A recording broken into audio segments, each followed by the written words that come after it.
இது ஜிலேபியா? ஹேய், இங்க பாருங்க.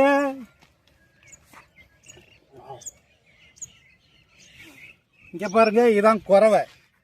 நம்ம கையால் பிடிக்கவே முடியாது, சேத்துக்குள்ளேயே தான் இருக்கு இந்த குறவை.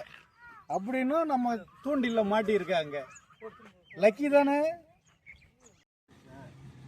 அப்ப என்ன பண்றீங்க? ஹலோ வியூவர்ஸ், நாங்கள் எல்லாரும் பசங்க எல்லாம் சேர்ந்து மீன் பிடிக்கலான்னு கிளம்புறோம். மீன் பிடிக்க போகிறதே முன்னாடியே புழு இருக்கணும்னு சொன்னாங்க. அதனால நாங்கள் குப்பையில் புழு எடுக்கிறோம். எல்லாருமே ஒன்றா நின்று பாருங்க. தமிழ் நீ பேசு. சின்னதாக இருக்கு, நீட்டாக வராது. அந்த ஏரி வைக்க ஓரத்துலேயே போய் அதுக்குள்ள அதிகமாக இருக்கிற இடத்துல நாங்கள் மீன் பிடிக்க போகிறோம். அதுக்காக தான் இந்த மீன் பிடி தூண்டில்.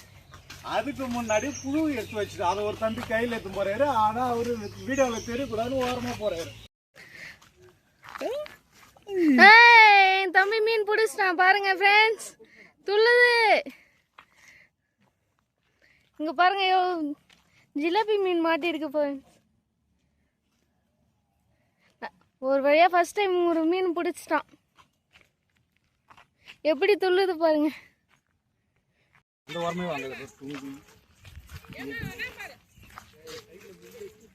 தூக்குடா, அவரை ஷூட் பண்ணுங்க.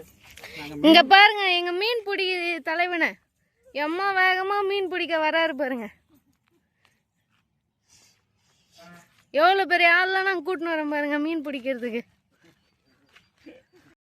இங்கே பாருங்க, இந்த புழு தான் நம்ம தூண்டில்ல போட்டு மீனுக்கு சாப்பாடாக கொடுக்க போகிறோம். அவங்க விரும்பி உண்ணாக்கா நம்மக்கிட்ட மாட்டிப்பாங்க.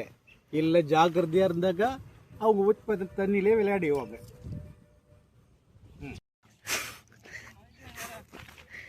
என் தம்பி 7 கடல் தாண்டி மீன் பிடிக்க போறானா ஃப்ரெண்ட்ஸ் பாருங்க. இங்கே பாருங்க, இந்த குட்டி பையனை இந்த மீனை அழகாக தொட்டு பார்க்குறாரு. நம்மளை ஏதாவது பண்ணுமா இல்லை நாம் ஏதாவது அதை பண்ணலாமான்னு பார்க்குறோம். ஆனால் சிரிக்கிறாங்க. நீங்கள் எடுங்க பார்க்கும். ஏய்,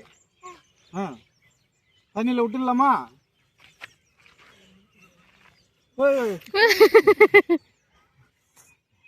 ஐயோ, அடிக்கூடாது.